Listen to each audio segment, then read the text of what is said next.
Good morning or good day, wherever you are in the world. What's your time zone? Welcome to an Unbroken Circle. This is the latest edition of an experiment that started about a month ago on air, on the internet that I have inhabited quite a bit. You know, I did a blog at the New York Times called .earth for almost 9 years. And that ended. I've been teaching off and on at Columbia University now, building an initiative on communication and sustainability. And the whole question is, how do you make information matter? And how do you make connection matter? We're all kind of hyper-connected right now, but how do you make it matter? How do you make it stick? Yeah. And especially in a time of lockdown, and especially in a time of an infodemic paralleling the pandemic, what can we do as individuals, as communities, as musicians, as poets, as actors, as you'll see in a minute? I see that Ed Begley Jr., my good friend from out west, is in the green room, and many others are as well. David Ross is here, my good close friend and bandmate from Beacon, New York, just 10 miles away, but it seems, you know, he could be in Botswana for all we know. Yeah. I'm hoping we'll have people from as far away as Zambia stopping in today. A Chilean poet, Cecilia Vicuña, is going to be with us. Pretty exciting last minute addition. But we're going to dive right in. I want to bring in Ed because he seems ready out there.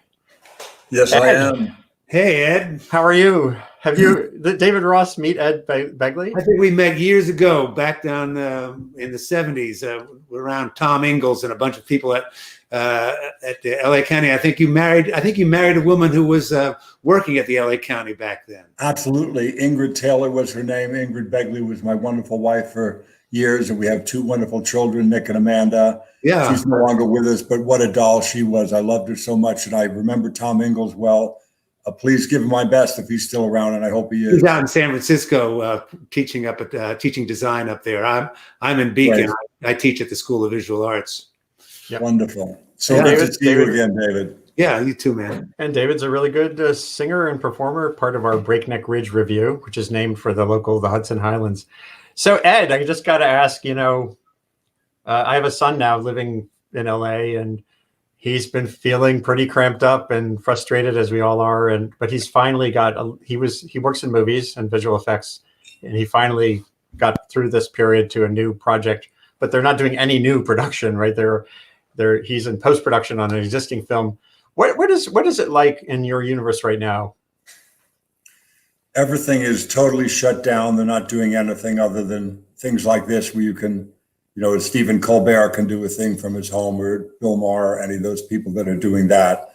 That's wonderful that they are, but everybody else is just hunkered down as we should be. And yeah, everything's very comfortable for me here at my house, but there's a lot of people out there hurting, and I send my love to them all and support. And I know we're all trying to do stuff for the people that are out there in the front lines, the medical the personnel who are doing the important work that needs to be done now, all the technical people who are helping in every way. There's a lot of people who are out there in the front lines, and they're making it possible for me to stay at home.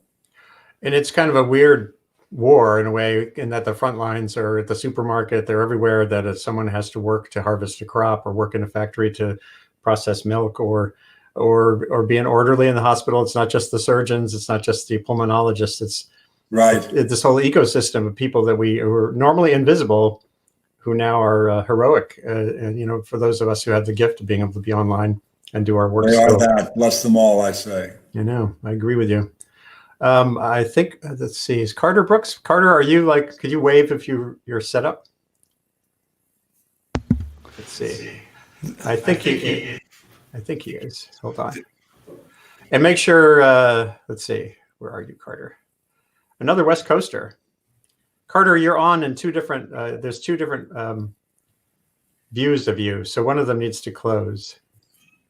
So we're going to, Ed, this is like a fairly free-form thing, but we do rely on music and sort of readings. And Andrei Codrescu, the poet and longtime NPR commentator, will be here soon.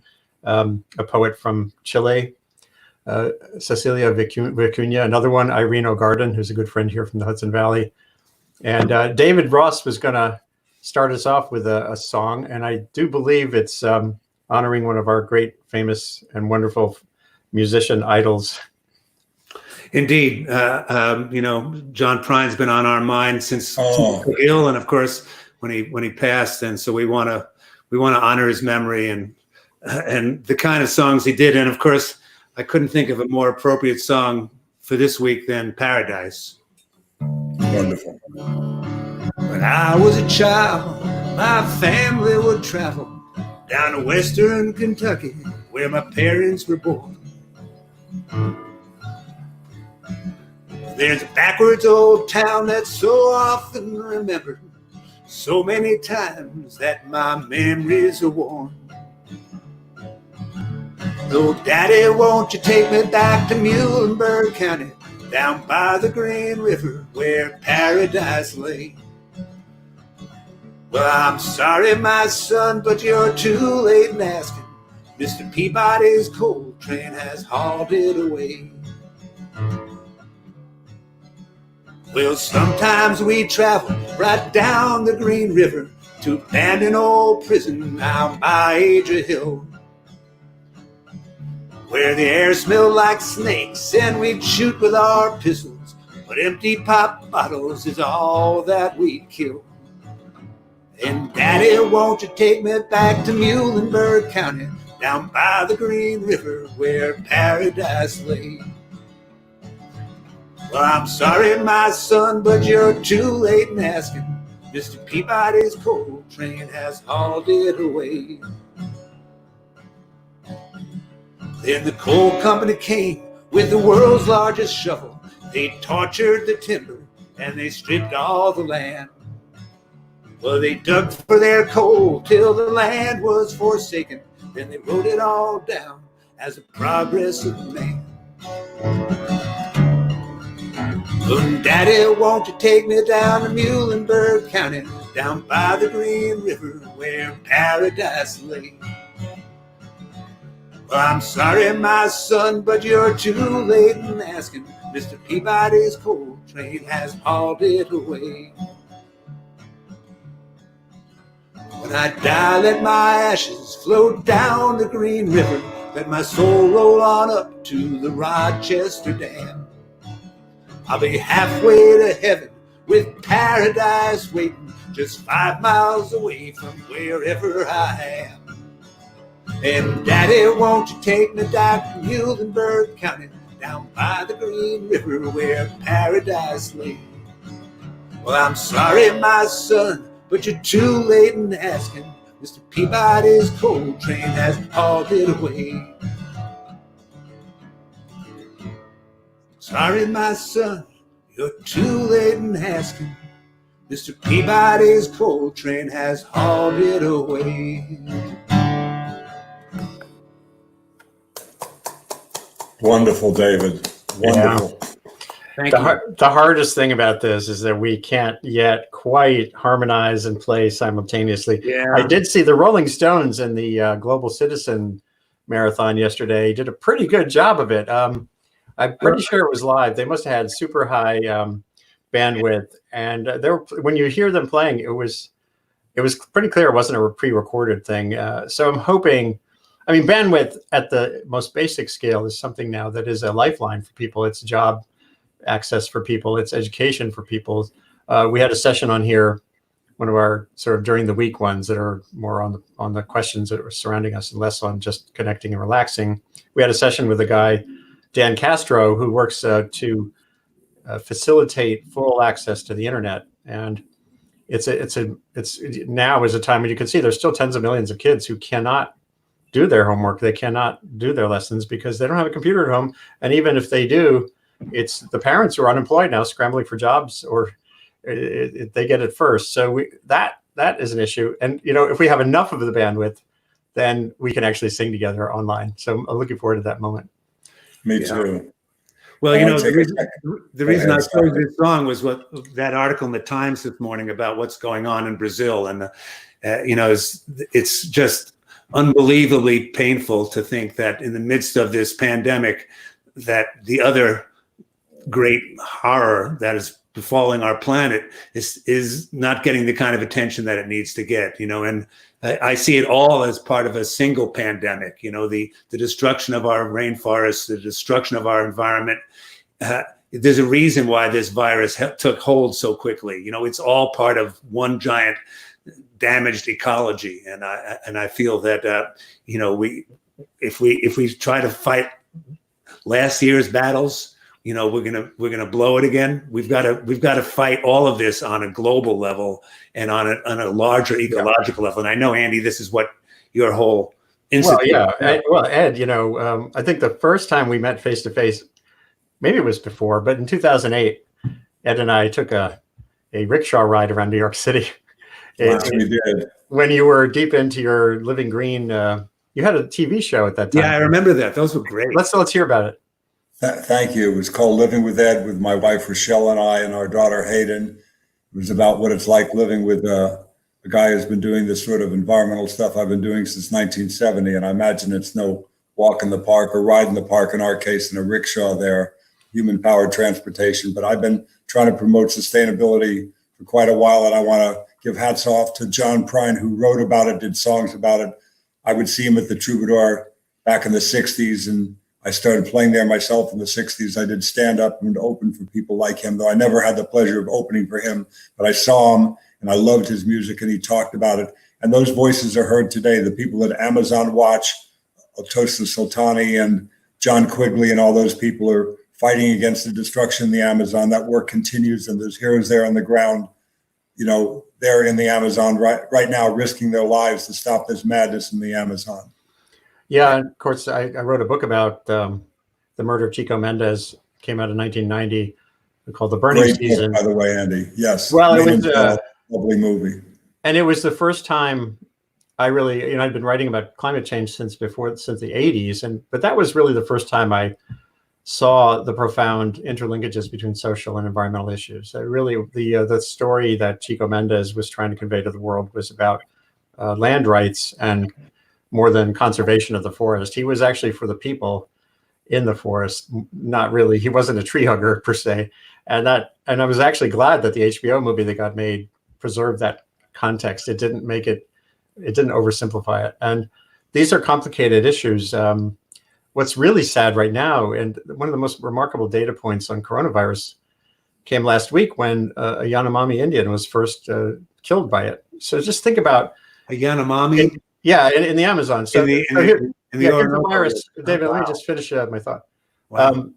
So this virus that emerged through some biological hopscotch mechanism in Wuhan, China, in November, made it so far around the world that it intersected with the Yanomami tribe in the Amazon and has already killed folks there. And also, of course, one of the focuses I'll have on this webcast in the coming weeks is Africa, where I've been in touch daily with a network of African journalists and emergency managers who are just like freaking out, because if you think we have a low hospital bed to citizen ratio, go to Kenya. And it's a real nightmare. And we had 2 sessions here recently from India. The upside of what's happening, and I'm sure you're seeing this in LA too, Ed, is how people are cohering and innovating to help sustain those who are most in need. In India, a week and a half ago in here, we had a live conversation with people in Bhopal who had formed, you'll be interested in this story. This is, there were people who knew each other in Bhopal, a city of about 2 million, that had that horrible environmental history. In the 80s, yes. They had a plastics project, sort of a plastics education, reducing trash. But when the lockdown started, they got together virtually and said, what can we do to feed the people who are the poorest, who can't get their 100 rupee a day cash payment for sweeping a sidewalk? And hunger was already stalking the streets of Bhopal, as is already the case. You've seen the lines of people, miles long lines of cars, even at our food banks. So they formed this posse, and they had, like, this guy who's an accountant was driving from 7:30 in the morning till 1:30 in the morning, delivering food via WhatsApp to slum dwellers who can't get anything to eat. And that upside is that how we emerge and respond and innovate.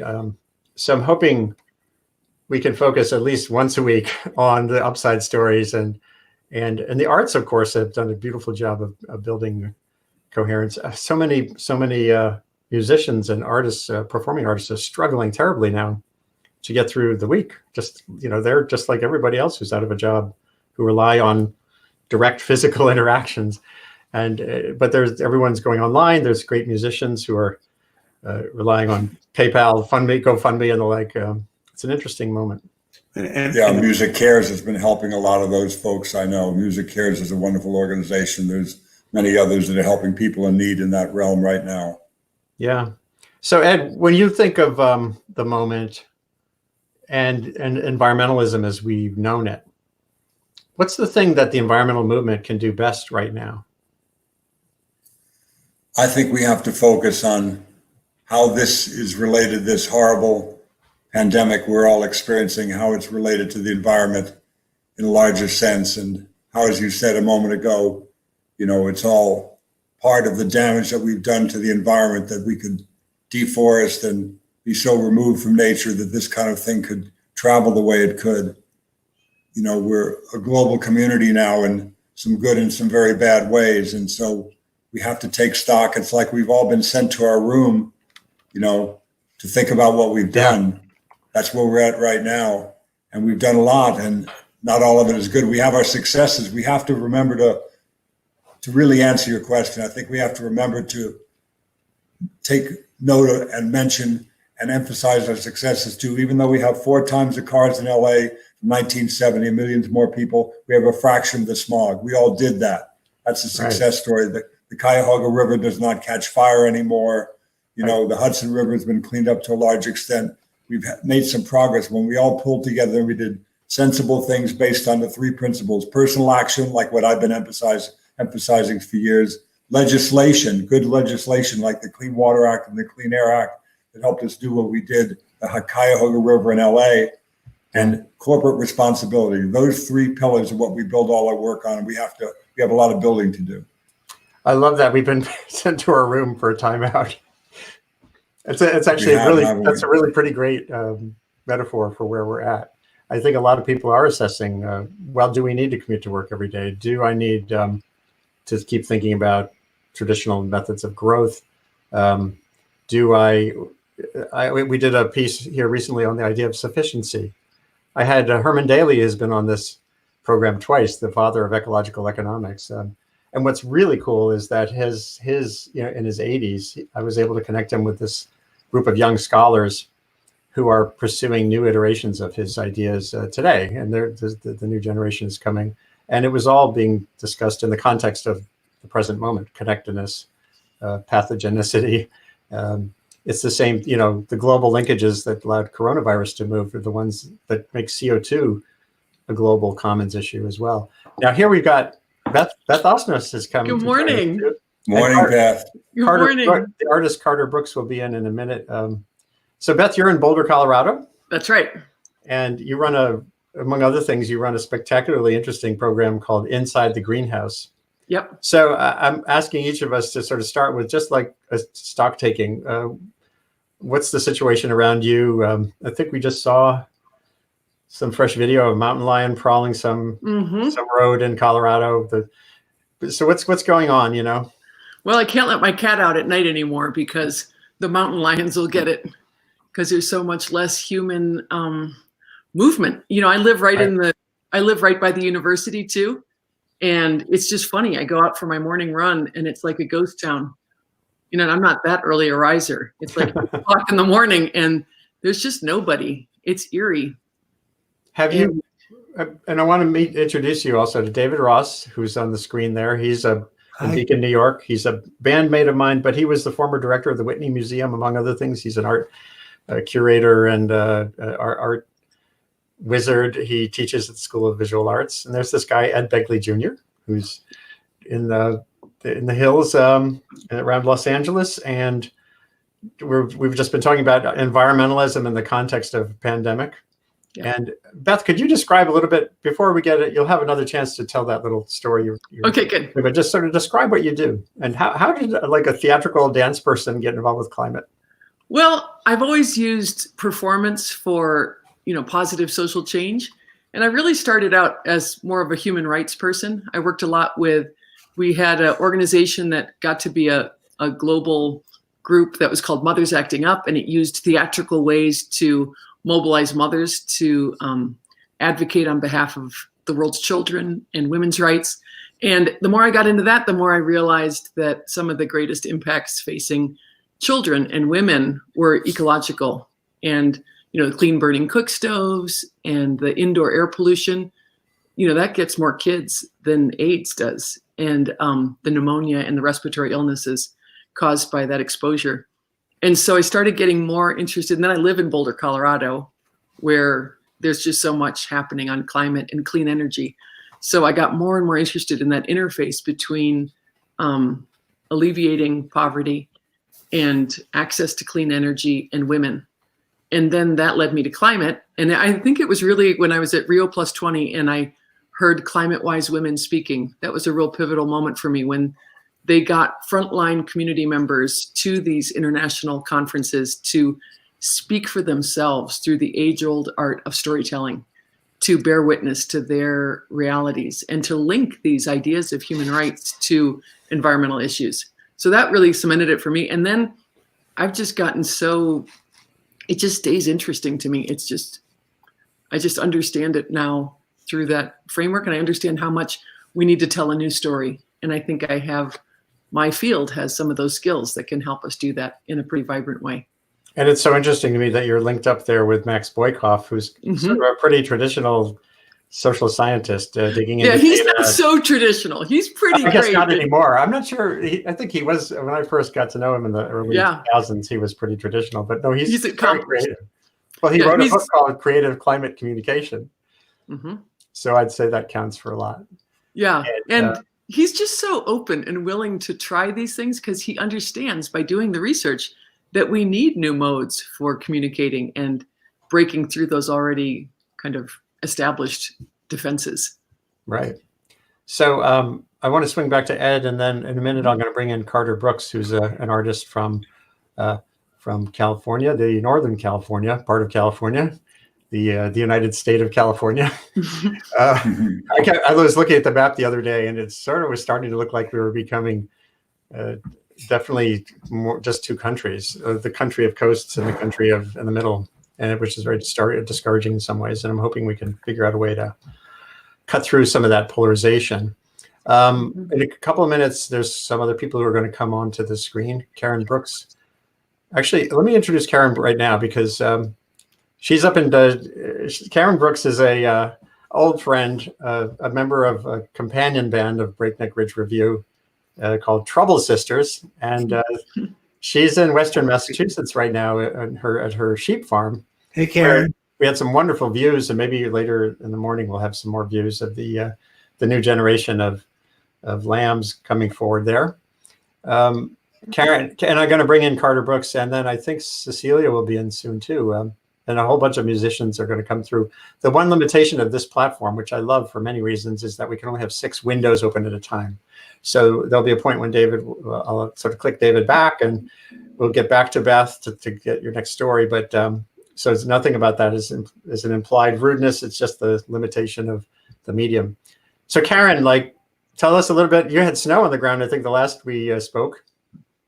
Yes, we still have some snow, but it's almost melted. And I just came in from doing a very difficult birth, but the baby's okay, the mom's okay, but I was hoping to be here at 10:30, but that's not the way it works. So can you offer a song before we go forward a little bit? Well, you asked if I could do that song last week, that From a Distance. So I thought, if that's okay, I'll play that, and then maybe I won't stay on because I know you have other people coming on pretty soon. But could you come back toward the end and show us around? I'll come back towards the end, and it'll be without sound, and it'll be out at the barn. So. And I just want to read. There's a note that just came in here from R. Brown III. My house has had solar panels since 2007. Ed was an inspiration for me to go solar 13 years ago.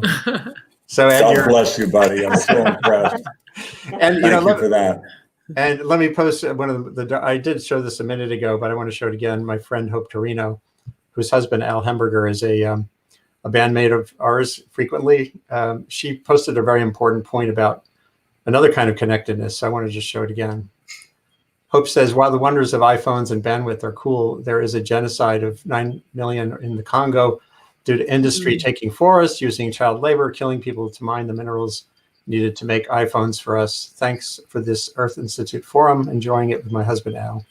Yeah, I mean, these linkages, the more we think about systems, the more we think about how things happen, the more apt I think we are to be able to start to manage better with issues like whether it's a pandemic or deforestation. Just briefly, I'll comment that for National Geographic, right after Bolsonaro got elected, I wrote a long piece that looked at the possibility of using supply chains, using technology to make it more clear when your soybeans, or if you eat meat, the beef came from a place that was land that was already deforested and being managed well, or land that's from new deforestation. France, for example, has pledged like by 2025, they'll have a no, basically they call it a no imported deforestation. They don't want to import deforestation, if you know what I mean. Yeah. And the more we can think like that, whether it's iPhone rare metals or the like, the better off we'll be.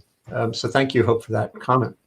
So Karen, yeah, a couple of weeks ago, Karen pulled out Julie Gold's song From a Distance, and we were all sitting here at a distance, and it just blew my mind. It really, you know, I thought there are many songs that have resonance right now, but this one just really seems like so spot on. So Karen, go at it. And I want to say briefly that this sheep farm has been fields since the 1700s, and it's a way that we keep land open in my town. You know, it's an important thing actually to have animals here and to grow food. So yeah, it's a lot of people are against it, but it's a way that people can survive here. No, there's good arguments for that. I've heard from many people. By the way, when you sing, try to get a little your mouth close-ish to the microphone. Okay, I've got the iPad because my niece is here with her little boys, and they're sleeping in the other room. So let's see. I made it. Okay. Is that a little bit better? Or well, it's only about the guitar. Just don't want the guitar to drown you out. So just give it a go, and we'll see how it goes. Let me try. I just dropped the sound by mistake. Is that? Oh, I have to keep. Oh, shit. You're there. You're there. We can hear you. Okay, now probably better. Okay.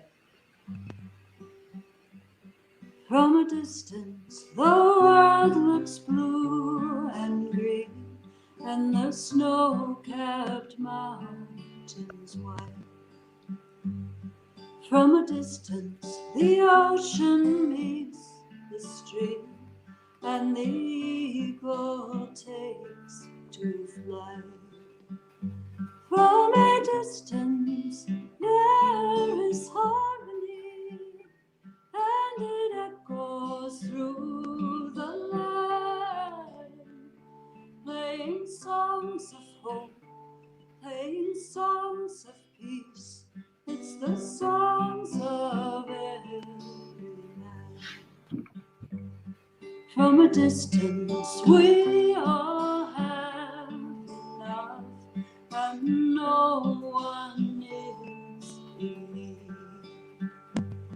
There are no guns, no bombs, no diseases, no hungry mouths to feed. From a distance, there is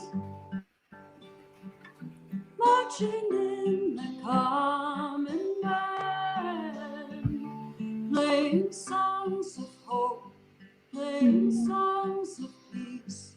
They're the songs of every man. God is watching us, God is watching us, God is watching us from a distance. From a distance, you look like my friend, even though we are at war. From a distance, I can't comprehend what all this war is for. From a distance, there we are, instrument, landing in the common man, playing songs of hope, playing songs of peace. They're the songs of every man, singing songs of hope, singing songs of peace. They're the songs of every man.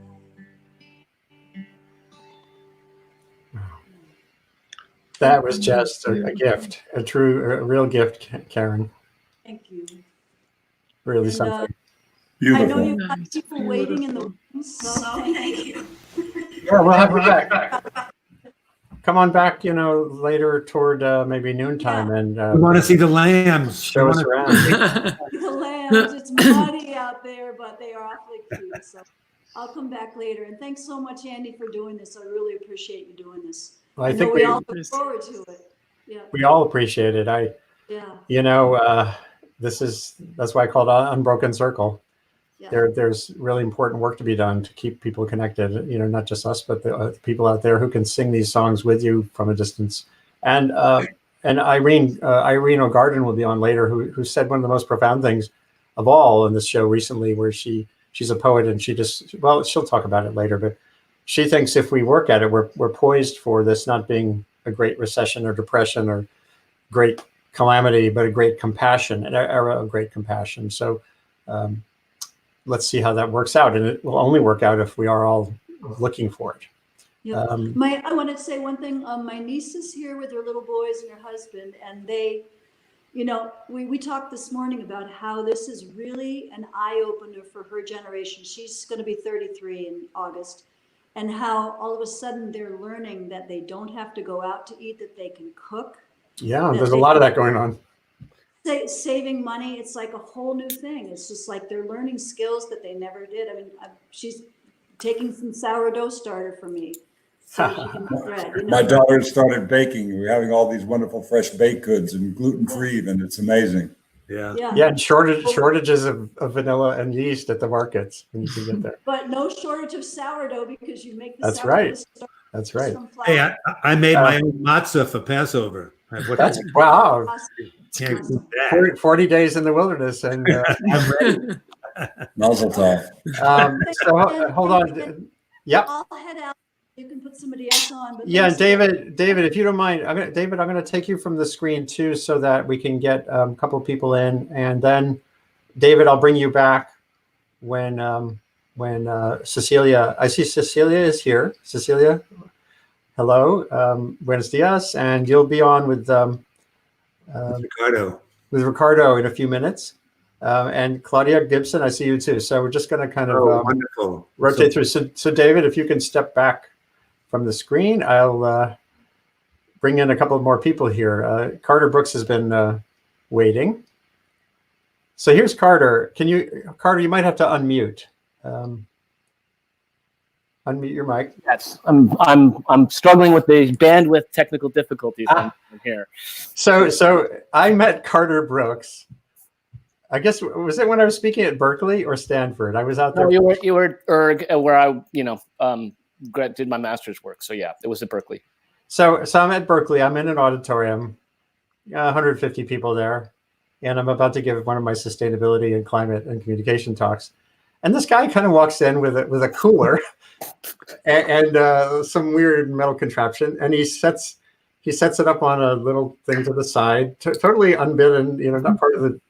And it was an ice cube, really beautiful ice. This is you get this. It's a particular. It's like the ice that they use for these bar mitzvah, carvings and things, and it just starts dripping. And it was like an hourglass for my talk that I hadn't anticipated being part of the talk, but I just loved the whole idea. So then we had a conversation afterwards. And Carter, could you just describe your history, quickly, sort of your art and science approach?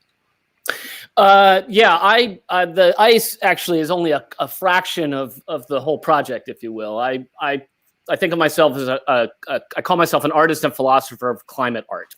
So climate artist for short. And the idea there is that, really in terms of a long-term perspective, how does one actually make one's engagement of the crisis an act of art? And vice versa, and not just for awareness or for people to expand their, but this really is a crisis of imagination. So my work is about trying to address that on an ongoing and deeper level, in the way that an artist, the role of artist is one who has permission to look at things differently. So that's the the longer project. But I like that. It's sort of when I was in high school, I was the math and science guy. I got to college and I got swept up into history classes. And so the project is also about the science and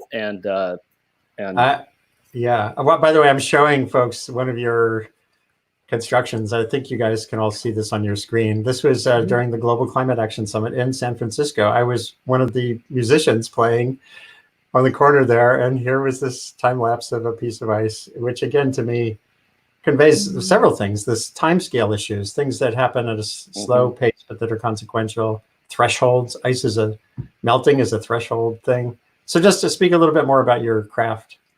Yeah, so I mean, I stumbled upon ice as the obvious medium, and really it struck me. It's part of the origin story of my being concerned about this is reading a piece, a science paper in like 2000 or about there that pointed out that the ice cap would melt in 70 years, and I had a 2-year-old at the 1-year-old at the time, my daughter. And that struck me. Oh, she's going to live to see the ice cap melt, and are we prepared for that? So I focus on ice as both there's many aspects of climate change that we're simply going to have to bear witness to, right? That we aren't going to be able to stop, and so the ice is one of those things. And so for me, it's both about us bearing witness to the ice, but the ice bearing witness to us while we're having these sorts of conversations.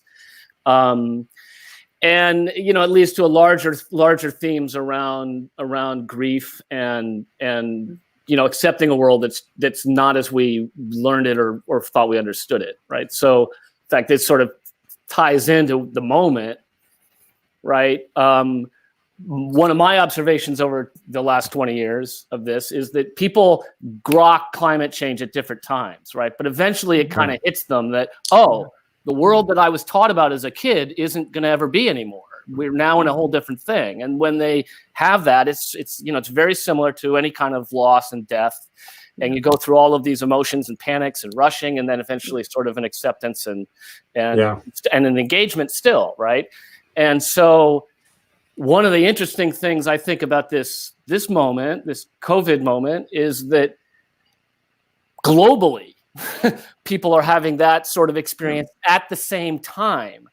And so it's going to be very interesting how that kind of awareness and that shift of the world doesn't have to exist the way I thought it does, and actually it can work other ways, and what I thought was going to be is not necessarily going to be, all of that at the same time. And that's when that's processed, that's a capacity building, it's a flexibility and and the rest.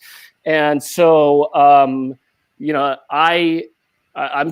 sort of just observing at the moment and kind of contemplating about that. But that's sort of my hope for the moment, is that actually these subtle other things come into play that are more, Yeah.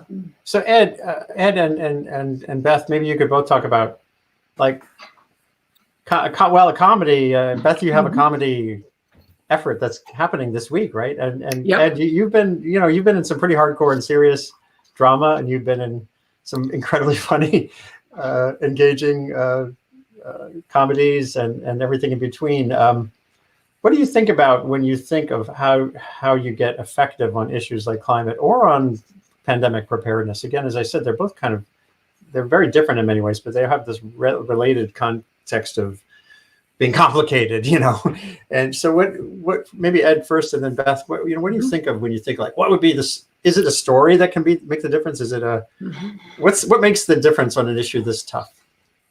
Well, you did it with the burning season. They did that wonderful HBO movie about it, and water issues. Robert Town embedded it wonderfully into the story of Chinatown.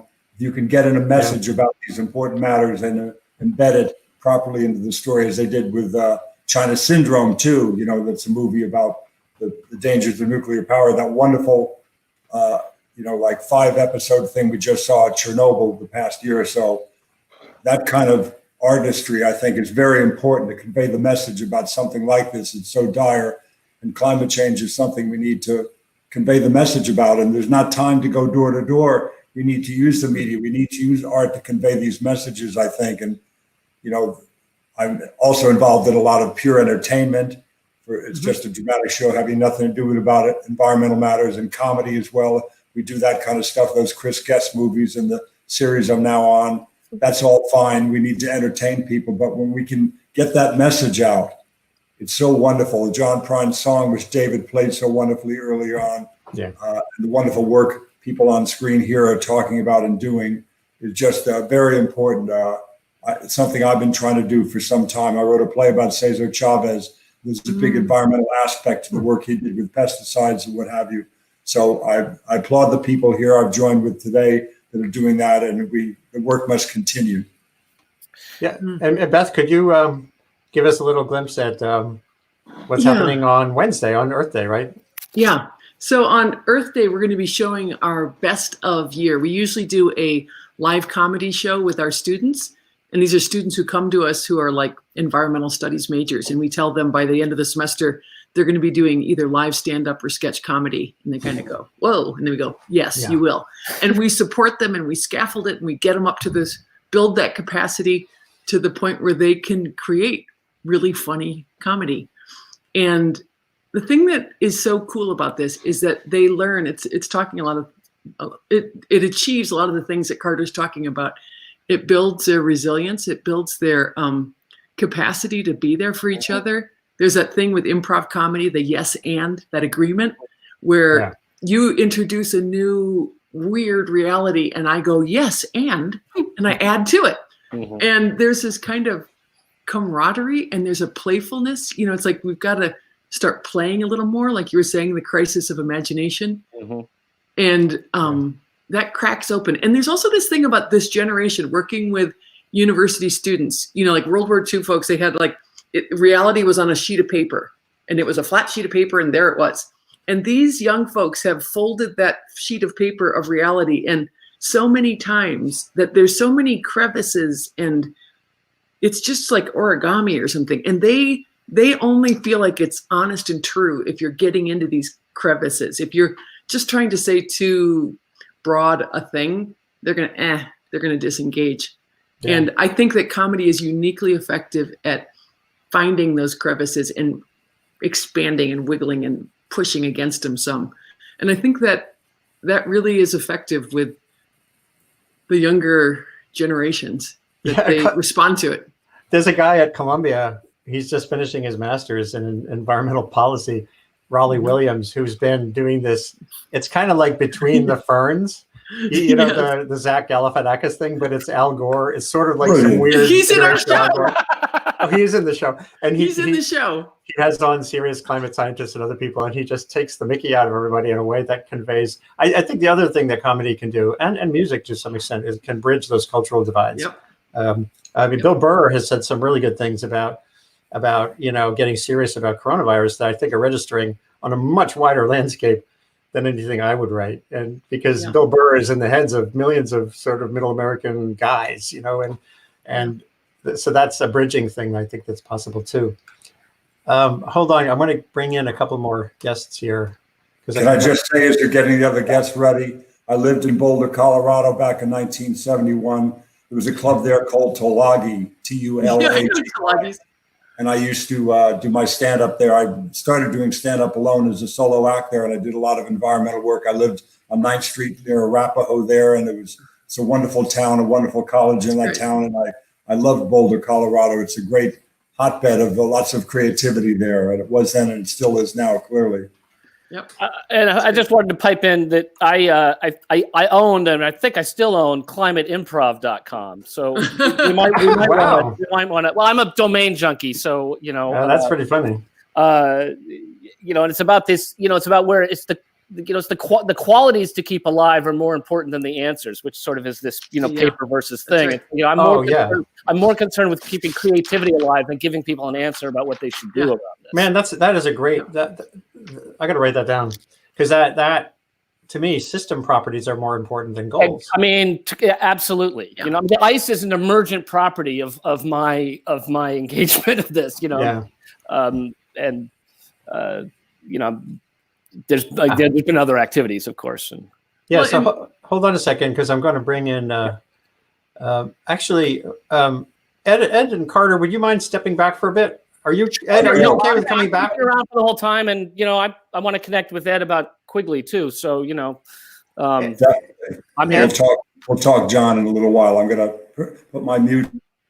Yeah. Okay. So Ed, I'm going to take you guys off screen just briefly, and then because I want to get some of our poets some time. Let's see. Remove from screen. Ed. Whoops. Who's Ed? Remove from screen. And here we go. Ready? Here's David back. And now our new guests, our first timers, are Cecilia Vicuña. Hola. And Ricardo. Yeah. So great to meet you. We're going to try an experiment. It gets complicated when you have simultaneous music and voice can be complicated, but I think it's worth trying. So David, can you introduce folks to our guests? Well, sure.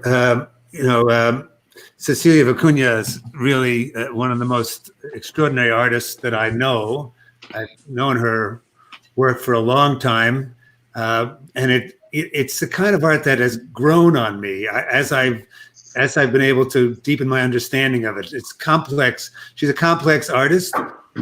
She's one of the key figures who understood and helped the world understand the lost language of Quipos, the knotted string language that was part of the pre-Columbian world, and that disappeared after the conquistadores burned most of it because they couldn't read it. And but her poetry, her visual art, her films, are all part of a piece that I think is really finally making a powerful impact on the world.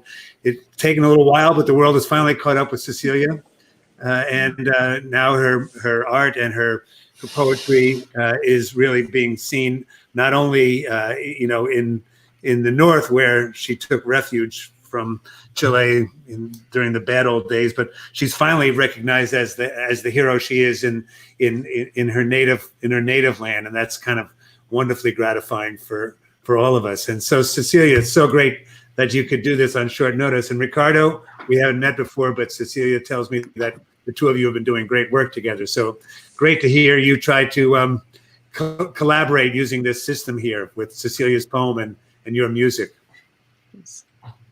Well, I should speak and say that Ricardo and I are adept at the impossible.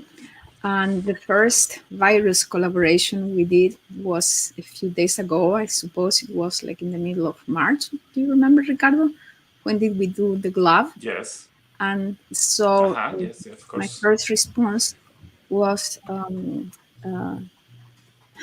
that faced with an impossible situation, we need to create impossible acts. So I created an impossible glove made of copper, because copper is a sacred material that has been used as an antiviral, antibacterial for thousands of years in practically every human culture.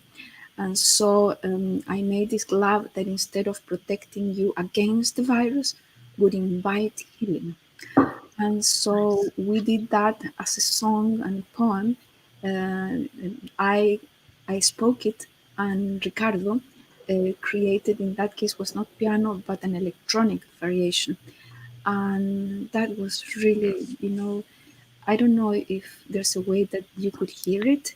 Would it be possible, Ricardo, to let them hear that little piece that we did? Well, you can screen capture. It's posted in our accounts. In Instagram. Yeah, you can type that in on the right-hand side in the comments area. You can type in the URL for that, and people can see that. Put your account, Ricardo. Okay.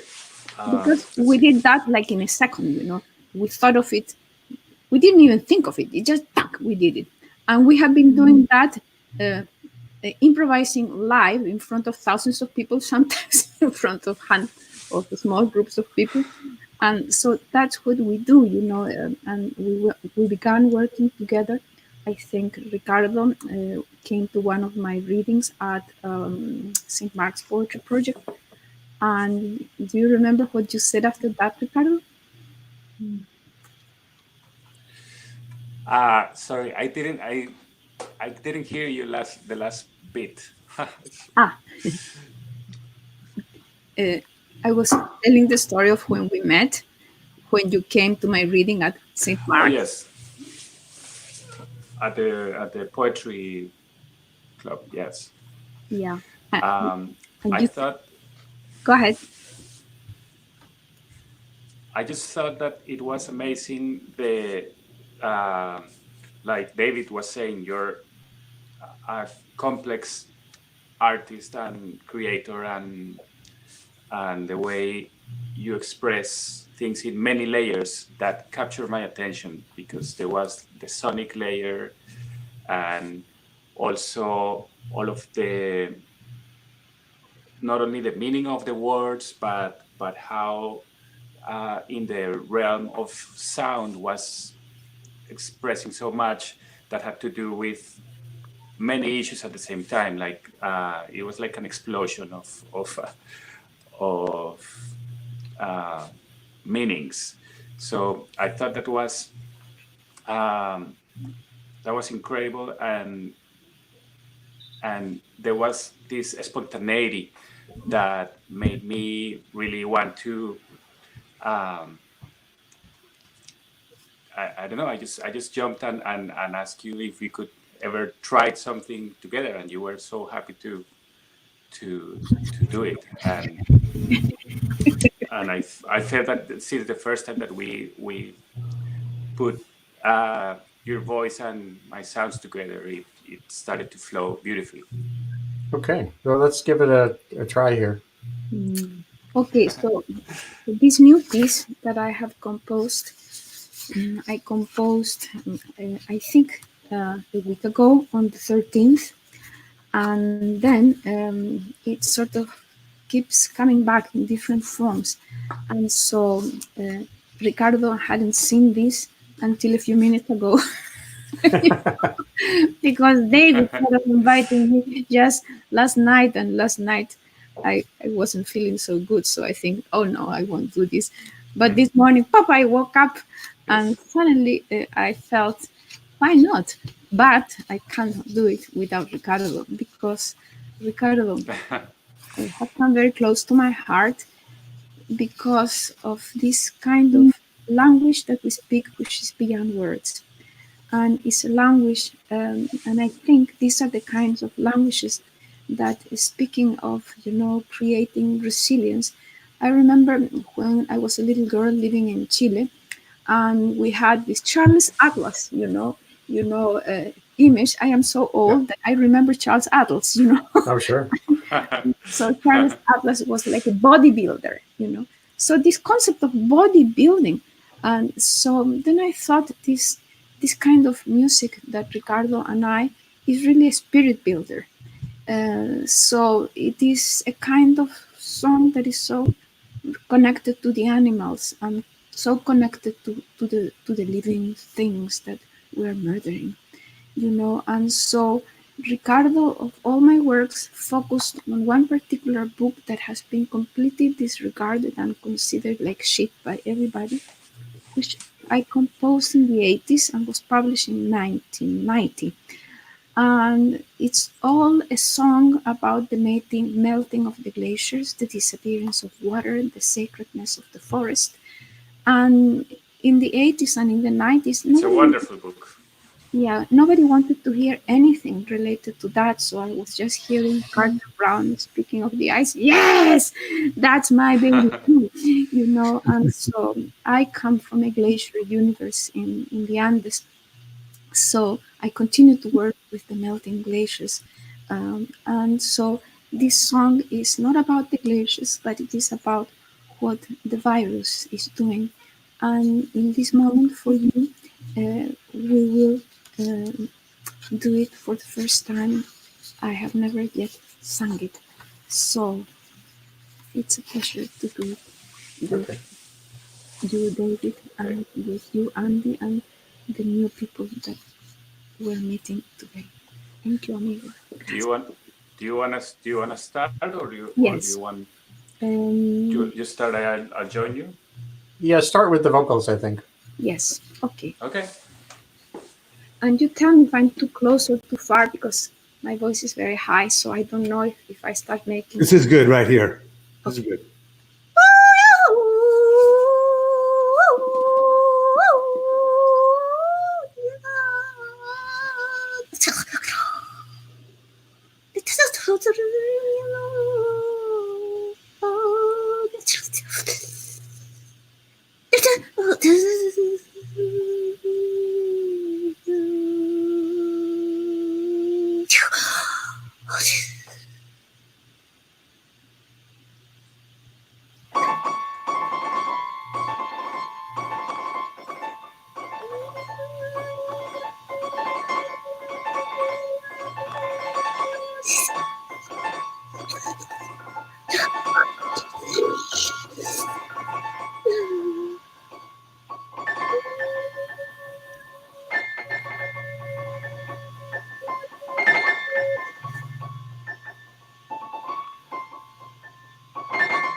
Because we destroy the wilderness, the virus comes to us.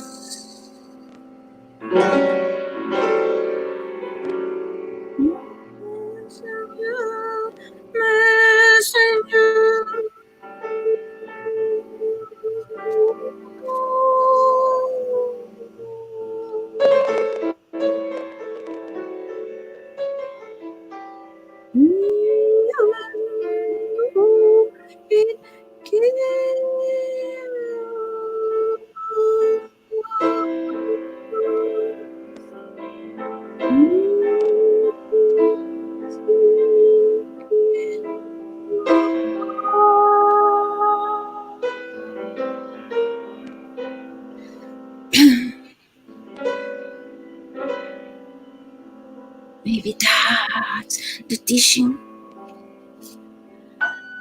While we seek death, killing the forests, the oceans, and mountains,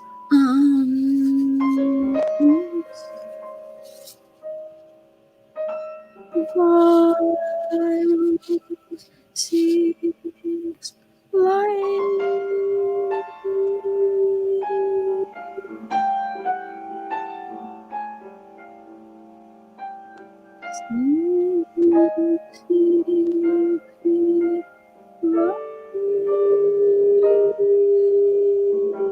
Thank you.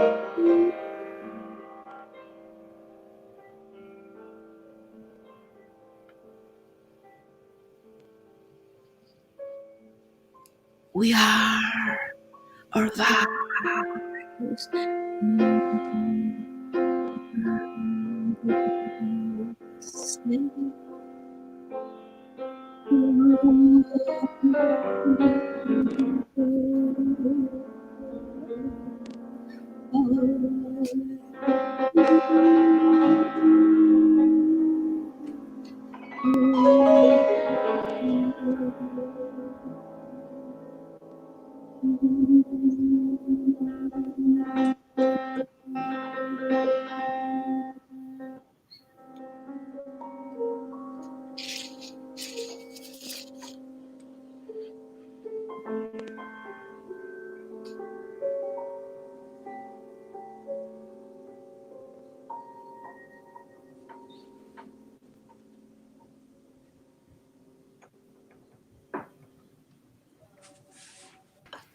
Wow, that was just Beautiful.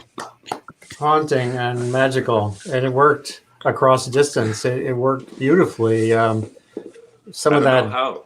some of that dissonance actually added to it. Some of the digital complexity. Thank you so much for sharing that. Cecilia, I put the URL to the Instagram version of the poem that Lehman Maupin Gallery sent out. So people who just heard that, they want to hear it and see the video you did with it, they can click in on that.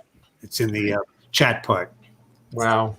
Great. So I brought back on Ed Begley and Beth. And in a minute, Claudia Gibson is going to come on in a minute too. She has to leave soon. She's a songwriter in Texas, from not far from Austin, and who's kindly sharing some time with us. Cecilia and Ricardo, could you hang in? Can I take you off the screen, but have you come back in a little while? You can take me off now also, Andy. I've Sure. got to get ready for a Sure, conversation yes. at noon. So Yeah, we're all Zooming to Zoom. This is not Zoom. This is StreamYard. The thing I like about this particular platform is it goes out onto many different places. So great. Thanks for doing this. Thank you, Cecilia. Thank you, Dave. Gotcha. That was Nice just to meet you, Ricardo. So we stick around. We're not Thank on you, camera, David. but we're Thank you, Andy. around. That's so it. hold on for a second. And Beth, Okay. could you come back in a little bit to do that? You wanted to do a reading because there's a batch of folks who are. I had tried to do a bit of a calendar for this, but I'm still getting No worries. organized and trying to make this actually like an organized show. So Beth, we'll get back to you and Inside the Greenhouse and Comedy and Climate in a minute. And David, Take care. and Cecilia and Ricardo, if you can hang out, maybe there's one more piece you could do a little bit later in the show, if that's okay. But you can also just listen. Yes. Thank you. That was a gift. That was a true, wonderful, Thank you. haunting gift. Thanks, Cecilia. Thank you, David, and thank you, Andy. Ed. Good to see you, David. Hold See on. you. Take care. Nice to meet you, Ciao, ciao. Beth. And I hope we connect again sometime in LA. Me too. So hold on a second. Right. So here comes, there's Claudia. I know I see you there. She's hiding in the corner of the green room. Yeah, there's no Avian water here. I was sorely disappointed. I'm sorry. We did not pick out the red M&Ms and all that stuff, right? We're, Yeah, so that's Claudia, okay. here, Ed Begley Jr., Claudia Gibson. Hey, how are you? Can you hear me How are you? okay? Sound really good. Yeah. And Okay. I'm going to bring in actually, Patrick Jones has been very kind and hanging out there in that green room for a long time. Patrick. Patrick, your face is a little dark, so maybe if there's a way to throw some light on your face, that would be cool. But there you are. And Rick and Donna Nestler are in the house as well, who've been doing wonderful tunes for our show since the beginning. And I see Andrei Codrescu is in the house, and I know Irene O'Garden will be back with us shortly too. So this is really a rich and wonderful day. So Claudia, I know you got to get ready because you have an afternoon program of your own now, or unless you're doing something else in between as well. No, that was just a one thing. I'm doing something. It just seems to be on Sunday afternoons. I'm doing a 30-minute set for a program called Balanced Breakfast, and they're running a festival all day, and people all over the country. Yeah, Balanced Breakfast. It's in my Facebook page. But my Facebook music page, Claudia Gibson Music. But yeah, I'm doing that in a little bit, and that's a little more complex to set up because it's a 30-minute set, and it's coming from my own little broadcast Got OBS it. studio. So anyway, tech So here stuff. we are. So here before we you had are. to get into that, I would love to have another song from you. You did some beautiful contributions the you. last few weeks. Thank you. Well, I decided to do just maybe nothing about, social justice, just about love.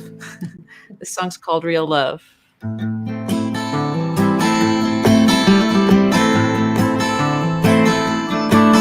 Did they find real love, or were the stars aligned, or was it just chance of fate combined? Did they find real love? Did they find real love?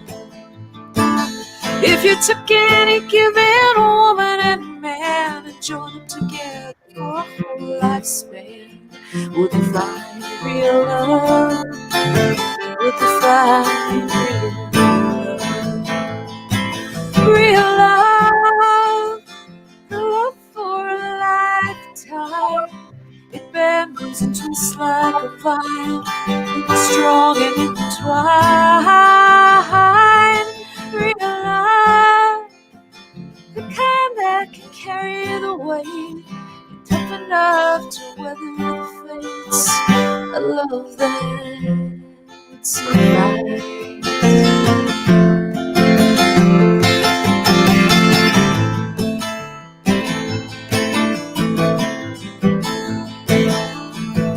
Did they find real love when the stars gave way and seen it survive until the light of day?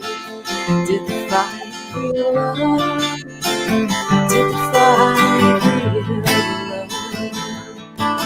When the clouds turn black and the winds blow cold, building a shelter, want to have it home. Did they find real love? Did they find real love? Real love, the love for a lifetime. It bends and twists like a vine, growing strong and entwined. Real love, the kind that can carry the weight, tough enough to weather the fates. A love that survives.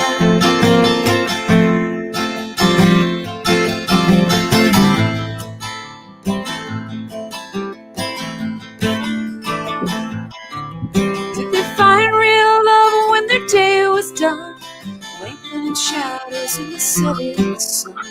Did they find real love? Did they find real love? Were the years they shared and the life they made worthy of everything that they both gave? Did they find real love? Did they find real love? Real love, the love for a lifetime. It bends just like a vine, growing strong and entwined. Real love, the kind that can carry the weight, tough enough to weather the fates. A love that survives.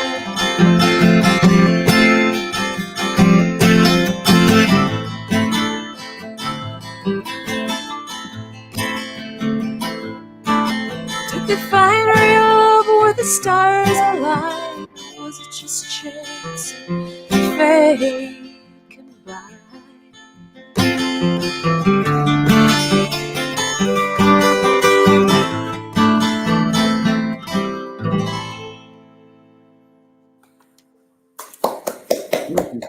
Thank you. Thanks, guys. Wonderful, Claudia. Beautiful. I got to get down there to see you in person sometime. Yeah. Again, Yeah, Claudia was a coming up. stalwart here right in Cold Spring in the Hudson Valley for a long time and moved down to Texas. So, by the way, Claudia, what's the latest there just in terms of the vibe on reopening the state and all that? Well, there's sort of it's pretty crazy down here, of course, because it's just, the real mix of people down here. But But the governor had a news conference the day before yesterday, and they're sort of cautiously reopening some things, like stores can reopen as long as they can do, curbside or delivery. Stores, when we had, grocery stores and hardware stores and liquor stores, of course, because it's Texas, being open. But and then some other things like state parks, but no more than 5 people. People have to wear face masks. So it's not really a big wide reopening. And then of course we're having the Alex Jones InfoWar people demonstrating in Austin, which makes Austin look pretty horrible, but that's pretty strange for Austin because it's not typically like that. So there's a very vocal minority of people who are like, open it up, but I think most people are. Everyone that, a lot of people I know from all sorts of walks of life and political stripes are really adhering to, just staying home, wearing masks. A lot of people are wearing masks. I live in kind of a rural area in Wimberley. Right. It's about 45 minutes south of Austin. But it's the schools are closed and most people are at home. Yep. And a lot of singer-songwriters are not doing well. I'm fortunate I still have a day job, but a lot of people who tour, a lot of my friends, they're just stuck at home. Yeah. And, but I'm going to be up your way in New York hopefully in late June. We'll see what happens. And then in September. So we'll see. Very cool. Well, I'm going to let you go because you got a plan. And there's a couple more people going to come on to the show here. And I would love to have a dose of Texas, if not every week. Almost every week. It'd be great. Whenever, just let me know. And glad you got to meet here. You got to meet Ed Begley and experience that incredible, Cecilia's incredible reading. And there's my friend Patrick down there right below me. It's like Brady. I know. It's so funny to think. Right. And I'm going to bring on here also on screen, Andrei Codrescu is in the house. And Beth, so Claudia, I'll say goodbye. Bye guys. Thanks for having me. Bye, Claudia. But come on back, as we say. Okay, cool. Awesome. Hold on 1 second. Juggling the. I don't have an assistant to go back into the green room and say, "Okay, come on up."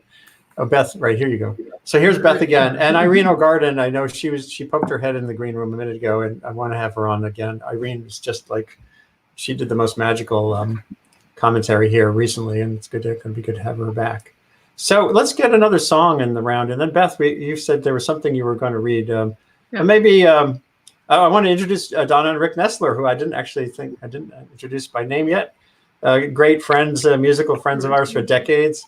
Rick wrote some pivotal songs in the history of the Hudson River and Hudson River Valley. Patrick Jones is one of the best guitar players I've ever met anywhere or seen anywhere, even on stage. He's a wonderful songwriter as well, and also a wonderful eel catcher. He's part of an environmental education project in the Hudson Valley. And just to remind people, Beth Osnes is at UC Boulder and is one of the co-founder of Inside the Greenhouse. Andrei Codrescu has come in from Queens and has been chronicling the plague. And are you still writing a little poem for every siren you hear, or is it? Well, no. That would be longer than the Odyssey if I did that. But I know. The digital divide between is getting wider for me. So. I know. But I've been writing about every day. Sometimes silly, sometimes sad. Yeah, I know. I have a new work though. These times are surreal, and again, repeatedly in these webcasts, I'm trying to pause and reflect on the experience, the Herculean horror show that our friends, not just in the medical field, but even stocking supermarket shelves, are facing dreadful risk. The number of supermarket employees, I think, who have died. It's still a small number in terms of the overall population of America, but it's a devastating loss for their families and for communities too. My brother is a doctor in the Yale system, and there's stories from New Haven hospitals where I think 25% of the heart attack patients they're seeing coming in also have COVID-19. So if you're dealing with a heart attack and you're dealing with COVID-19, think about the complexities there and survival risk. Patrick Jones, I'd love it if you could share a quick song, and then we're going to go to Beth with a reading, and then hear from Rick and Donna. All right. Okay. Can you guys hear me okay? It's a little muffled, but it's okay.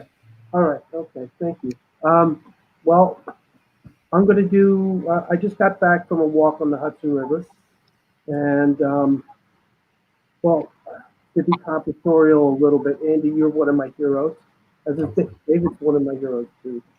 And before I ever became a musician, I wanted to be a conservationist. I had a brother that was a college professor and would take me fishing, and I would learn about what trout were eating by turning over stones and finding out about the world. So I basically grew up around the Hudson River, and I wanted to do a tune that I learned up here through Andy, I met a guy named Danny Einbender. And when he played me this song, I started to cry because it brought me back to my roots and what I believe is really, really important. I've heard so many wonderful things today. And Andy, this is such a great thing that you're doing, and I honor all of you for bringing your art and your souls and your minds to this time. So I'll do this real quick for you. And it's something that it's a Pete Seeger tune. It was written around 1962 when Silent Spring came out, Rachel Carson's Silent Spring. And I'm one of those kids. I liked Ernest Thompson's CBT, Little Savages, and My Side of the Mountain. And maybe we'll get back there.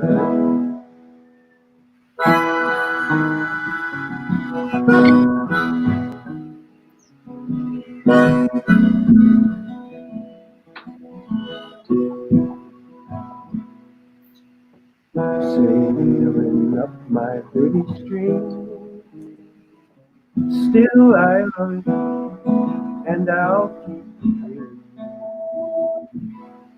that someday, maybe not this year, my Hudson River will once again run free.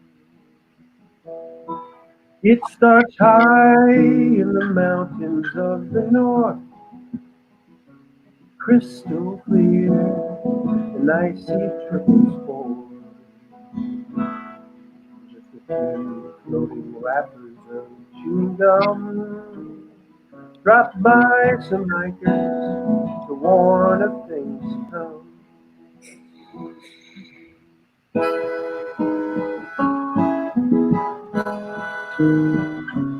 At Clint's Falls, 5,000 on his head, work at the Consolidated Paper Plant. 5 million gallons of waste a day. Why should we do it any other way?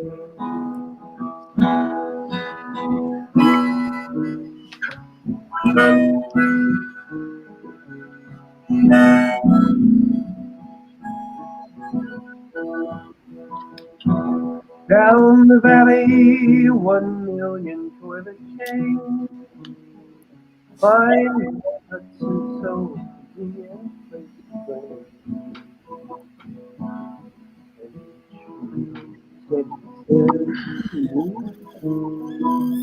Do you think that sewage plants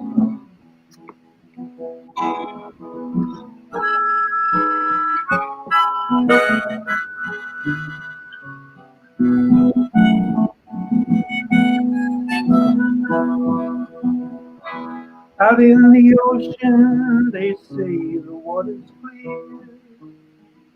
Ah, but I live right at half between the mountains and the sea, tacking to and fro my heart returns. And I'm sailing up my dirty stream, still I love it, and I'll keep dreaming that someday, maybe not this year, my Hudson River and my country will run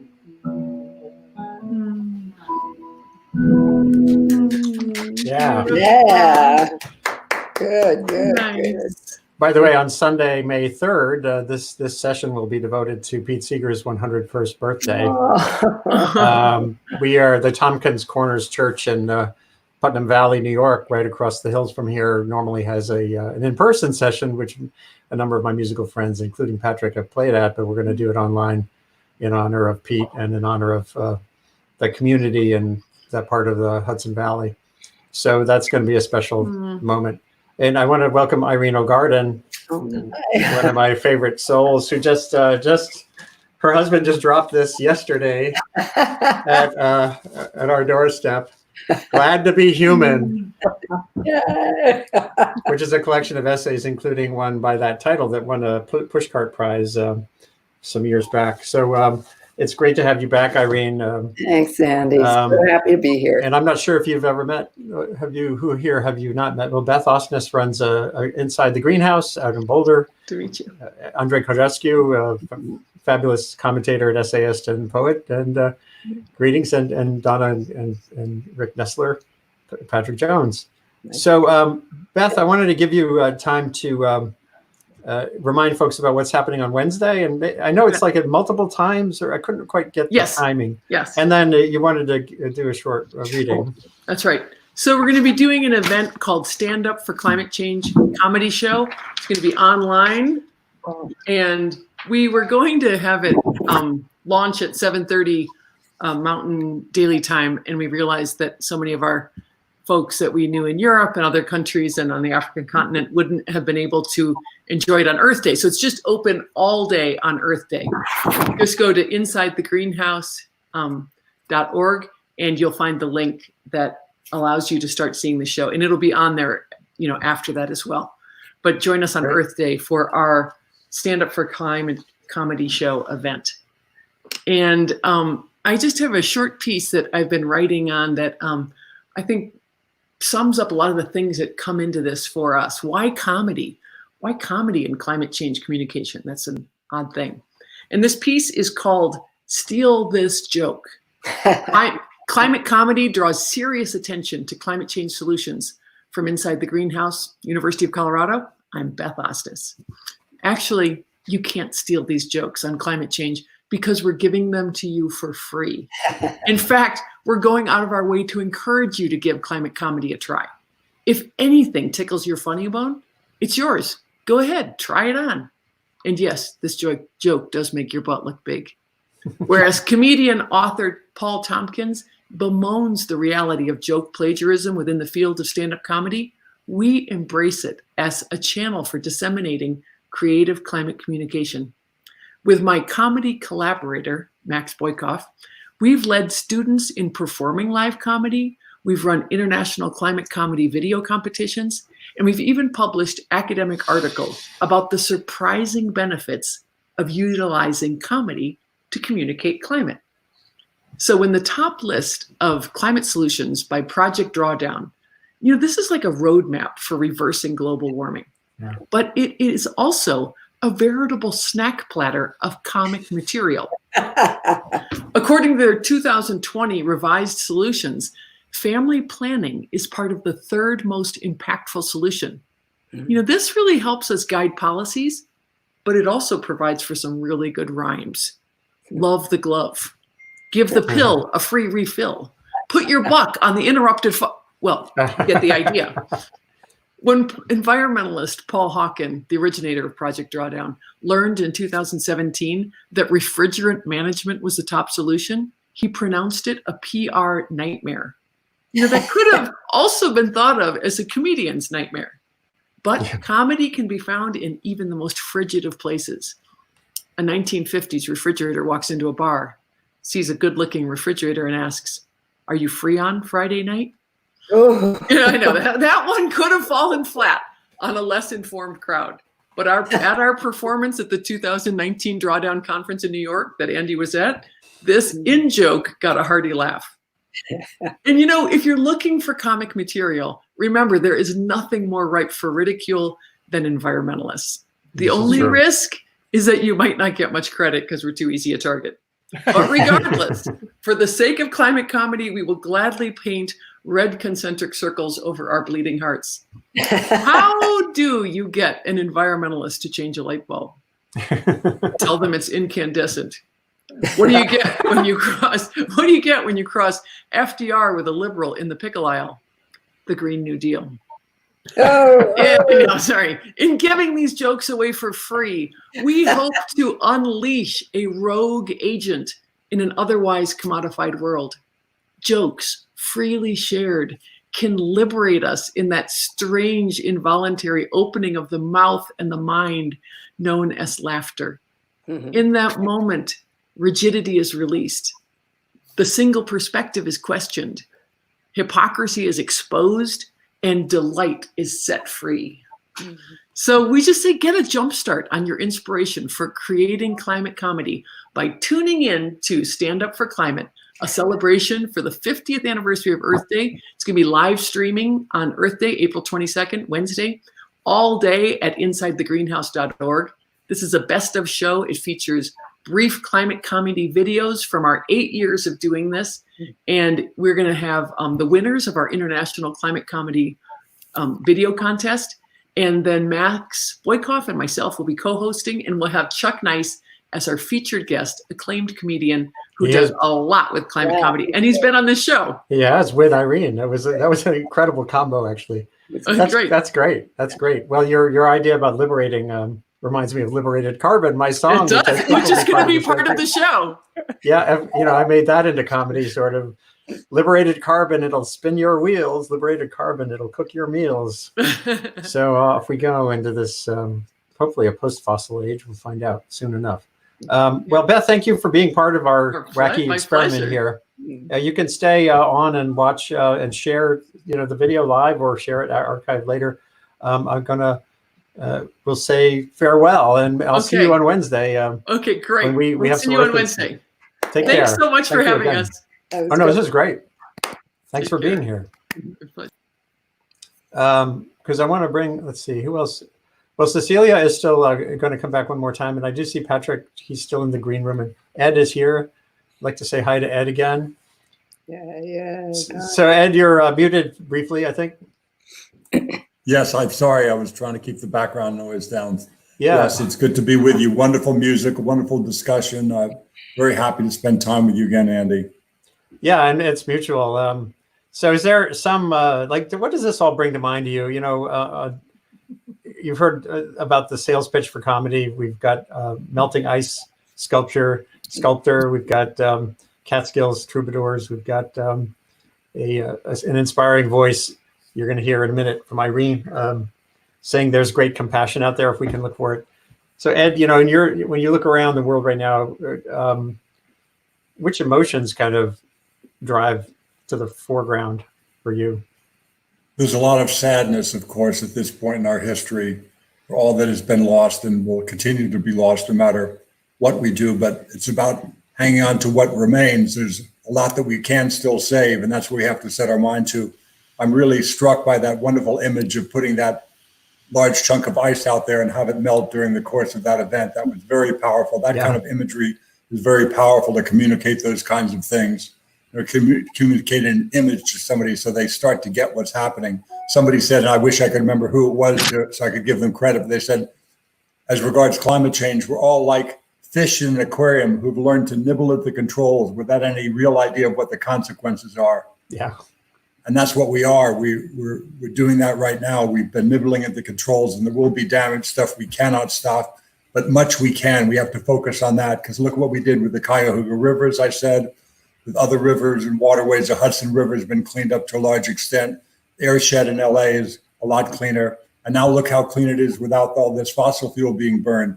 That kind of future is possible if we do solar and wind and renewables. And I know wind power works. I've owned a wind turbine in the deserts since 1985. I know that solar power works. I've been using solar heat and power since 1985. So these technologies work, and we need to focus on them and get that message out with the wonderful artists you have assembled, and certainly yourself. Well, it's great that, as you said earlier, I love that idea that we've been sent to our rooms for a timeout. One hopes. Think about what we've done. Yeah. Yeah. Think about what we've done, and think about like one of the things that's come to the foreground so powerfully is that concepts like public health, like maintaining and enhancing the general public health, the capacity for widespread health is not just an ethical thing. It's actually a practical reality. So if your interest is purely practical and you want to limit the risks of pandemics getting to become worst case scenarios, and you're not thinking about universal access to healthcare, then some people say, well, it's just like an ethical thing, I'm a libertarian, but the reality is there for everyone to kind of grasp and hopefully act on right now. Some of these basic capacities are a fundamental thing that our system right now doesn't. Issue. Dirty air, dirty water. It costs a lot to get people well from dirty air and dirty water before you even get into the huge issue of climate change. Yeah. What we've been doing for years with polluted groundwater in our waterways, our oceans, with all the plastic. There's a financial aspect to all this, a price we're going to have to pay. So it makes good business sense to live sustainably. And there's certainly a lot of money involved in green jobs, and we need to focus on that. Right. So Andrei, and then Irene, I'd love to hear a little reflection from each of you on your thinking over the past week or two, given where we were even a week or two. This whole eruption has come so fast. March feels like a year ago. Mm-hmm. So Andrei, what's the mind for you? I wrote a poem. Every day and every hour has a different mood that comes with it. So this is the wonders of FaceTime. Liking some people and liking what they say are different things. I find I like, in a non-corporeal way, the faces talking on flat screens. Among them, my face, which detached from my body, repulses me. Though I remember what I said, I sounded smart, it seems. I remember the bidimensional faces of my colocutors, but only vaguely remember the memorable things they said, already concentrated in a forgotten tweet and gone. It's all post-mortem. We are agreeable, articulate, and dead. What is the face without a body, scared eyes, open mouths, saying words that must have somehow issued from a body that may or may not have existed one time at high tide, flat faces and flat bodies squished on lab slides. And if there is a body on the screen, words do not matter, only the question of these tides and what makes them rise and fall. If violent weather sweeps the internet and suddenly it's dark, don't look for your body. It left for the future on the departing ark. First, they came for your memory, and they assured you that you can retrieve it any time, even better, without the wet emotions that enveloped things in their time. They're always bad timing, and that dehydrated now they tasted bland but wise. Then they came for your libido, after saturating it with flat porn that left behind diabetics craving sugar, unable to use their inborn grace. Next, they came for your hands and feet twisting in anxious gyms. They assured you there are tapes now you can always watch, or else. When they came for your ears and tongue, there wasn't much left to take. They left you a finger, an eye, and a mouth to say these things and wag. This must be heaven, cry the eggs, being scrambled by the big machine. We can retrieve our bodies when we are not dead. It's only quarantine. Wow. It's not exactly the hope we made it. Very powerful. Thank you. So, and actually, I wanted to segue to a song, and then Irene, I forgot, Rick and Donna have been waiting kindly. And boy, I still think about the Owl's Lullaby from, was that 2 weeks ago? You guys are so magical together and individually. What do you have in mind for us today musically? Well, it is spring, even though I'm looking out at the backyard and we still have snow on the ground. And just kind of a little bit of hope with all the beautiful colors that are starting to come out. So, De Colores. Oh, great. De colores he visto los campos en la primavera.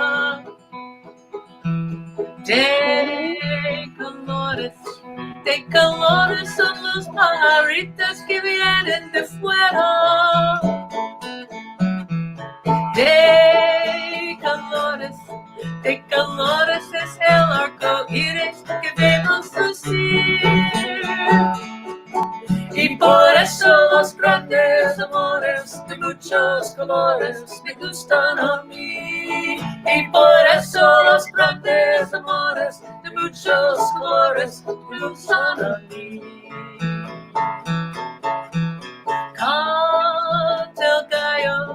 Canta el gallo con el kiri, kiri, kiri, kiri, kiri. La gallina con el cara, cara, cara, cara, cara.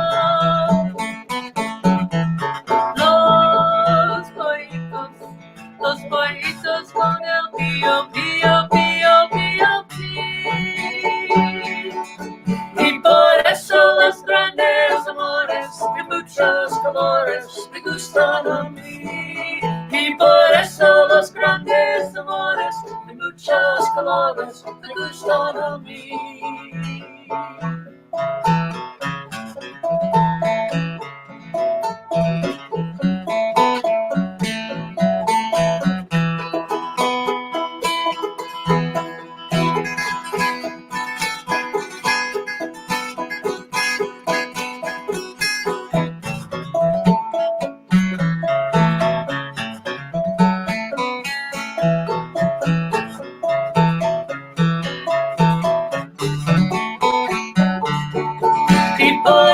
Los grandes amores de muchos colores me gustan a mí.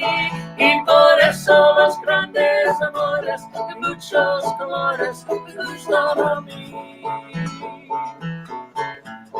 De colores, sí, de blanco y negro y rojo y azul y castaño. Son colores de gente que sabe amar. I missed that one.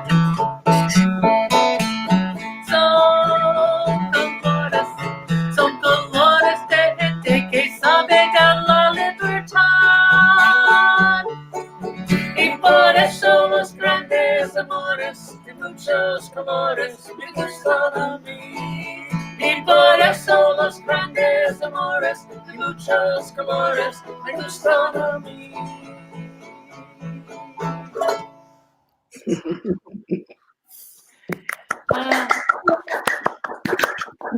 Thank you. Thank you. And hey, One of those. I got a sewing machine, and look what I made. Hey, bravo. Bravo. Oh, I like it. Take a picture of that. Screen grab. Gosh, you know what a moment. I just was looking on Facebook, and a friend of ours, his mom is stricken with COVID-19 on oxygen in Brooklyn Hospital. It's just here we are in this time of nonstop impacts, near and far. I'll be doing a session on here, if not this week, next week, on the situation in sub-Saharan Africa, where this virus is just getting its feet on the ground, and is going to devastate places where, if you think the United States has a bad ratio of hospital beds to citizens, the conditions across much of Africa are far worse. So this is poised to be a running disaster, and then it'll reverberate. You'll get this. The virus will be popping up in hotspots. I'm doing more sessions during the week on, policy and the science of it, but I will hold fast to making the Sunday session about connection and about the soul. And Irene O'Garden here is sort of like has a PhD in soul, I think.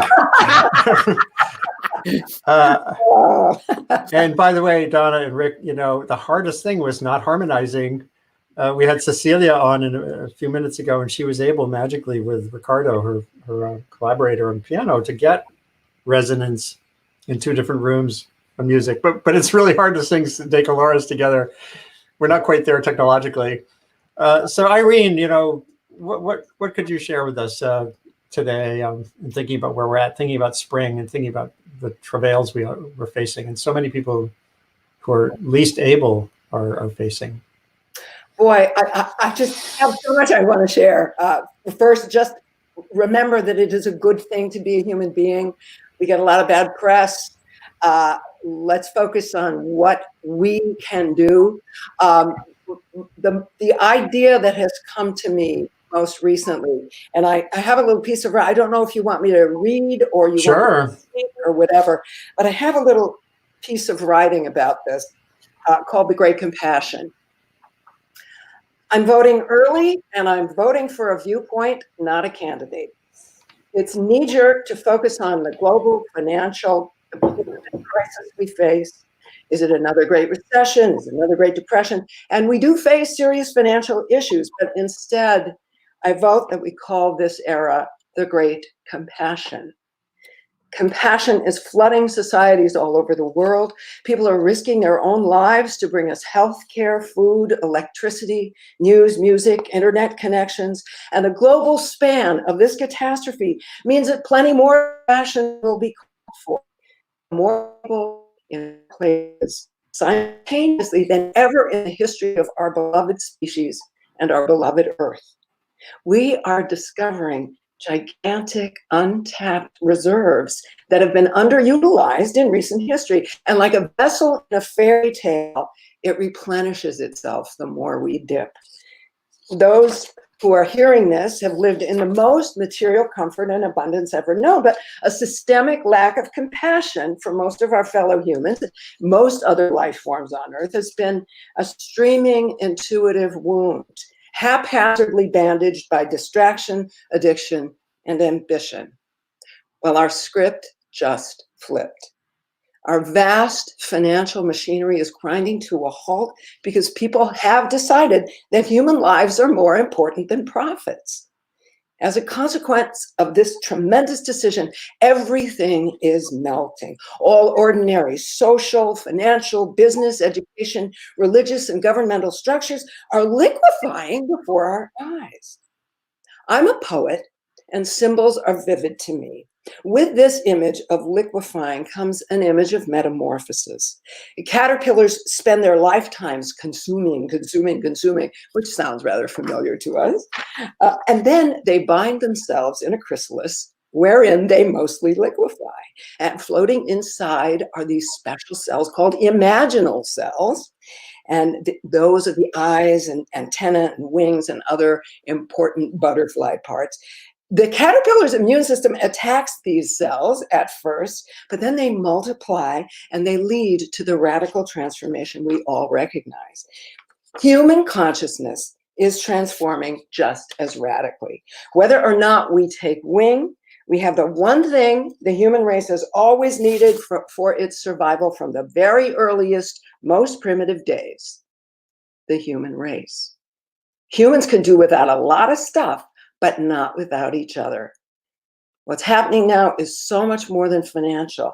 Let's not characterize this period in terms of scarcity, but in terms of its most abundant characteristic, the great compassion.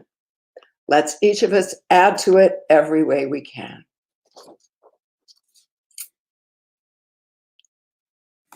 Beautiful. That was beautiful. I love that. Very nice. Very nice. Imaginal cells. I like the. Isn't that amazing? Yeah, it's fantastic. I'm going to bring Cecilia back on the screen here too. And let's see who is. And Patrick, you're here too. We're getting toward the end. We have another 15 or so minutes. Patrick, is there another song you want to do? And then Cecilia, maybe another contribution from you would be wonderful. Yeah, I was thinking about maybe doing just a quick one. I would do my song I wrote in Switzerland when I was there in 2016. I've heard so many wonderful things, and it's really nice to meet you all virtually. I'm truly humbled and thankful to be here. I was working for a guy that needed some blues music written, and after hearing what was going on in 2016, I got so exasperated.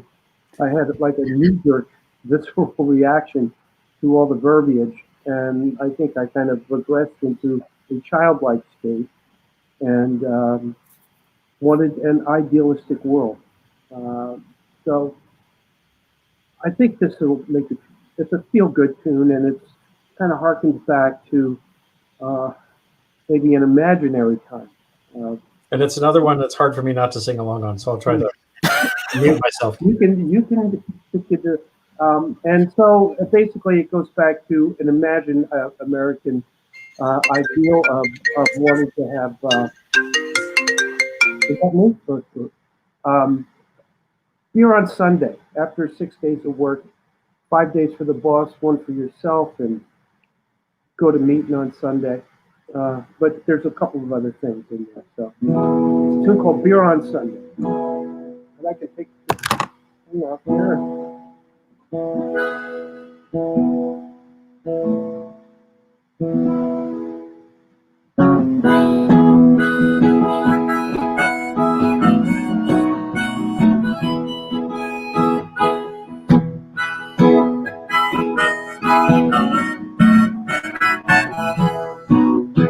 I wish there was a road that I could keep on driving, keep on driving, keep on driving. I wish there was a road that I could keep on driving, boys, and I never look back. Boom!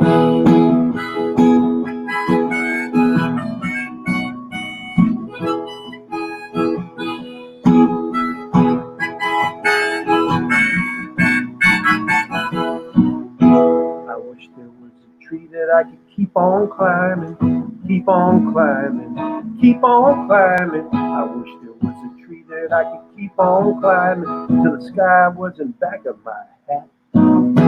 Well, I wanna ride where the 4 winds blow, 'cause you turned around and didn't want me no more. You were kind of fickle and strange, baby, right now I feel like a clown. I wish there was a woman that would always love me, never snub me, and always hug me. Wish there was a girl that would always love me and make me a happy little chap. Oh!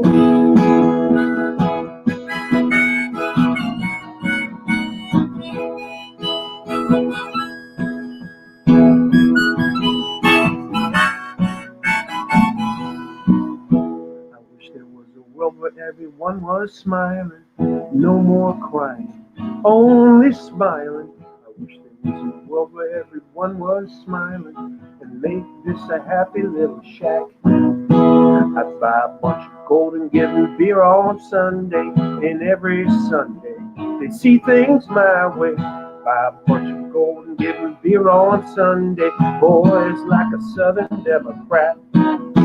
Well, I wanna ride where the 4 winds blow, 'cause you turn around and didn't want me no more. Love is just a riddle in game I can't figure out. I'm leaving town, 'cause this old world will just keep on turning. We're always learning, and it keeps on turning. When we're dust and bones, it'll still be a whirling. Now, boys, what you think about that? Yes, yes. I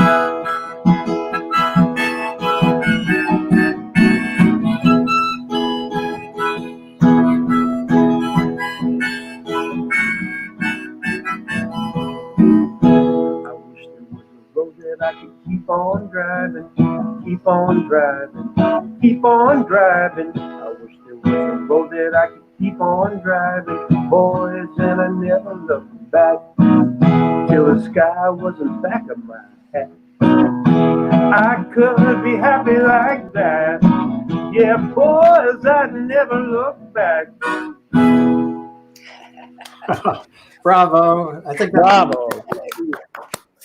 That might be the best ever version of it too, man. You just nailed it. And the resonance is so interesting, like with Julie Gold's song From a Distance and your song now. You know, you wrote that as the political turmoil of the last few years erupting, and it's just even more resonant now. There's no time like now for everyone to find that creative element and share, connect, get across boundaries and borders, and liquefy.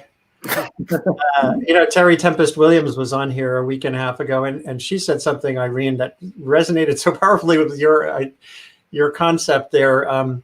She showed us in the background, you can see it on the recording. She lives right near Bears Ears National Monument. You can see these great ancient sandstone towers, and she said erosion is creation.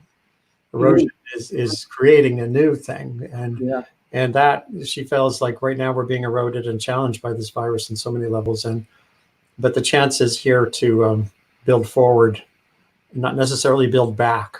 Building back brittleness, building back division doesn't feel like it's going to lead us in a productive direction. Carter, any last thoughts from you as a visual artist and performing artist-ish? Thinking I'm a performing artist. I do storytelling, which is something you don't know yet. So, that's good. Yeah, I mean, I have lots of thoughts. We didn't really have time for the full studio tour, but you can come back. I'd love to. One of the things I talked earlier about how I look at things differently than most people around all this. And I never noticed. Well, one of the concepts I have is, I don't see a bunch of individuals running around over-consuming and greedy people. I see a civilizational organism metabolizing the stored energy of the planet. And so one of the interesting things for me about this COVID moment is that it's like civilization's getting a cold, right? It has to slow down, and the blood can't flow as much. Or if people are blood cells, if you will. Even to the point where I was having this idea the other night, where it's almost like a stroke, right? Certain businesses that have been around for 30 years are going to go away, and it's just like the same thing happens in a stroke, where parts of your brain, So been there. I know. Well, that's why I brought it up.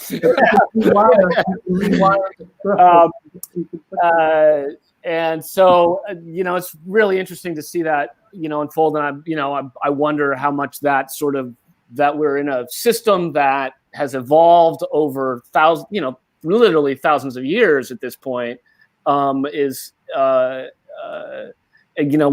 that allows for, it's not really anyone's fault that we're in this larger situation. And I think, we do so much blaming each other and pointing fingers, et cetera. And there's, really the more we kind of accept we're in some other bigger body, where does that go? I did have a stanza of a song that I wanted to share, since we do have our musical thing. And I know you, Andy, you'll appreciate this because it's the song you were singing last time I saw you. But just related to the ice from Franklin's Lord Franklin. Yeah. And the verse is through cruel hardship they mainly strove, their ship on our mountains of ice and snow. Only the Eskimo in his skin canoe was the only one who ever came through. Absolutely. I did a version of that where I added a verse about taking it forward in time. Franklin was in the 1850s. He made the big mistake of heading to the Arctic. Well, he headed to the Arctic 3 times and only came back twice. And he was known already. He was heroic. He was the man who ate his boots. That was his one of the assignations for John Franklin. And that says a lot too about, he went up there unprepared, not resilient, ignored the clothing and traditions of the Inuit, and they froze because they're wearing wet cotton and wool suits that had no actual protection from the environment they were in. So that was a great thing to bring up. Cecilia, do you have one last short contribution that you could provide? We just, I was stunned and taken away by what you did, what you offered earlier. You're muted right now. Let me just make sure you're unmuted. Un momento. All of you, it's been really beautiful. I would like to respond, if we have time, to two of the things. that last thing that Carter said about the stroke and about the stopping. And I want to show you, I don't know if you can see it. This is the last book I published. It's conversation and it's slow down fast. And so this is slow down fast a toda raja. The book is Conversations with my friend Camila Marambio, but the title comes from an ancient poem that Cecilia wrote in 1966 when I was a sort of wild teenager. When I was born. Who was born then? Carter. Carter. Okay, Carter, this is for you being born from La Raja. La Raja means the tear, but in Spanish, in Chilean parlance, it means the vulva, the opening of, you don't even have a word in English as beautiful as La Raja. So when you say La Raja, you say, for example, you are saying something, instead of saying cool, we say La Raja.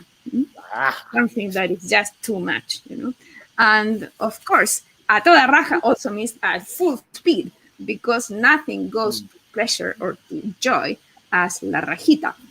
So this is for la rajita of the world, the rajita of this new civilization, how you pronounce, that can emerge from the beauty of thinking that abundance of compassion is what's going to take us there. I am so touched by that idea. It is so powerful and so true. So, and also I wanted to read a poem about the transforming into butterfly, but we leave that, Irene, for next time.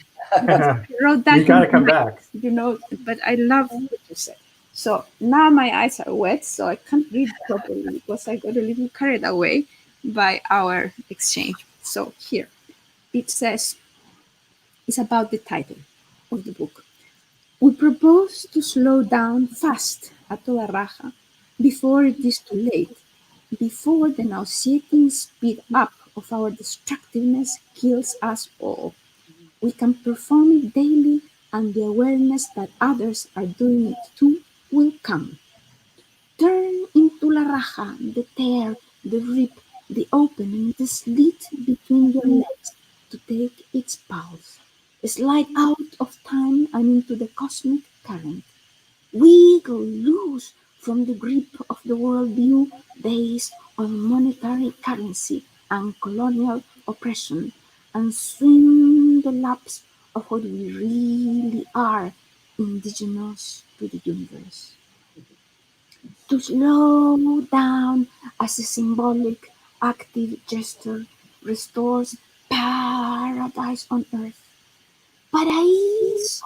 If you open it up in Spanish, it really means stop and raise. Paradise is a stop in the lifting of the soul, a break with the reign of the lone self. And this is the poem I constructed in 1966. I was at the foot of the glacier that gives life to the city of Santiago. I used to sleep at the foot of this glacier, being a teenager. And suddenly I started to see a word itself, as if it were a creature opening up. And that, I called it first riddles, and then later on I call it paladrarmas, words as weapons, as the only weapon that is really allowed. But look at the riddle of the word paraíso, paradise.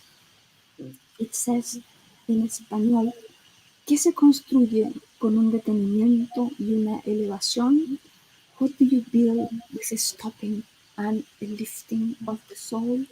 El paraíso, the paradise.